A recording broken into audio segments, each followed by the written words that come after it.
How did you come across wanting to tell this story? Is it Coach Sheridan? Like, how did you meet? Is it what? The coach? Like, how did you get involved in this? Like, where did this come from? Yeah. So I'm from Memphis. I'm based in New York, but it's really important to me to tell Southern stories. It's, where I'm from, where my heart is. I feel like there can be misrepresentations in the media and in film, so I want to, so I heard about the team through a friend, and they were getting like some local buzz because the team was new. They had only been wrestling for 2 or 3 years, so they had just learned the sport, yet they were beating other opponents who had been wrestling their whole lives and who had really well-funded teams. And so I thought that in and of itself was really interesting and a great story to tell. And of course, going in, I knew I wanted to explore broader issues. And I didn't know exactly where that would take me through the stories of the 4 main wrestlers that we followed. But yeah, that was the initial interest and reason why I wanted to tell this particular story. Did you start out with those 4 particular, or did you? No, that's a great question. The team is about 20 wrestlers. Initially, we were thinking, we'll follow the seniors because it's their senior year, and they'll go and hopefully they'll graduate, and we'll see where they end up in life, and that's a natural narrative arc. But ultimately, we ended up following 1 senior, 2 juniors, and a freshman. And it was really because they were the most, open to telling us their stories and allowing us access into their lives and being vulnerable with us and the camera. And, we vibed really well, and they were all friends also. So their stories connect throughout the film. So it's 4 people is a lot to follow in a 95-minute film. So it helped that there was lots of overlap in their stories and the contrast between their experiences. So in the kind of the explanations of the movie, a lot of I've noticed Oxford uses hoop dreams. Steve James' amazing work. In that, we see how, like you said, the world impacts their basketball world. You totally have that experience here as well. I mean, teen pregnancy happens here. I mean, there's some real subjects that dive into. Can you talk about getting to really touch upon just how chaotic life can be? Exactly. Yeah, that's a wonderful question. We decided to live in Alabama with the team for 6 months because it was really important for us to have the trust of the team and like be there for everything, essentially. And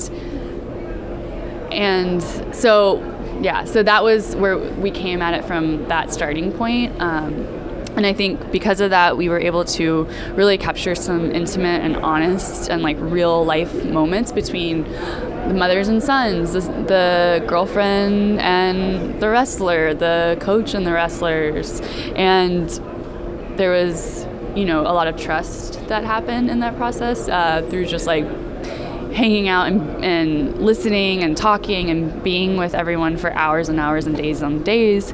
And I think the result of that was being able to document some really hard issues that so many, like millions of Americans deal with on a day-to-day basis. And to see that on screen and capture it on screen was special, and like I'm so grateful. And also I think it allows audiences to empathize more with like the statistics or the, when you hear poverty or teen pregnancy, images pop into your mind or judgments, preconceived notions. But when you have as an audience member, our hope is you have the ability to connect on a human level and see the personal side of it all, and and how complicated it is, and it's not black and white. And so that is our goal, and I think that answered your question. No, definitely did. I think the film does a good job of that. Shows that. Oh, have you seen it? Yeah. Oh, okay. We do all the DCPs, so we get to all the films. Oh, great. Thank you. Yeah, cool. So I've got to ask, as far as people's reaction, bringing this film, keeping it in the South, I think, first of all. Like you said, you want to make films that showcase the true South, maybe? Yeah. What are you hoping people will gain from this film as far as seeing, not Mississippi, but I think people will relate automatically to these 4 Alabama boys that in their whole lives. I mean, is that... Yeah. What are you hoping people will search for in the Southern market? Yeah, I hope that it... I think that the South has... a very obviously complicated history, but I think that's just a reflection of all of America and all the work that we have to do to fight for equality for everyone. And I hope that the film, really sparks conversation and makes, helps people think about questions they might not have considered, situations they might not have considered, people they might not have considered. So yeah, that is my hope. That I think that the conversations that need to happen surrounding privilege and race and class are urgent and necessary, and I think that we as a country are starting to really get into it. But I hope that this film can be a part of that and help further the cause of equality. Yeah. What was it like hearing that you guys would be in it? Did you get the email from Melanie? And once you, I guess the question, what made you want to come to Oxford? Yeah, so I think just being from Memphis, I've always heard about Oxford. I've, a lot of friends are Ole Miss fans, and I've actually never had the chance to come. And we were more Arkansas people because my family is they're all in Arkansas, so we would always go to Arkansas and North Carolina and not really venture into Mississippi that much. So I thought that, I wanted to have a Mississippi premiere, and I've heard great things about Oxford Film Festival through all the other Southern film festivals. I've heard great things, so that's why I wanted to apply, and so grateful they accepted us so we can have our Mississippi premiere here. It's special. Melanie loves to program female directors, female producers. As far as being a part of that community, what would you like to impart to young female filmmakers who are looking to do what you and your partner do about getting this out there? Yeah, that's a great question.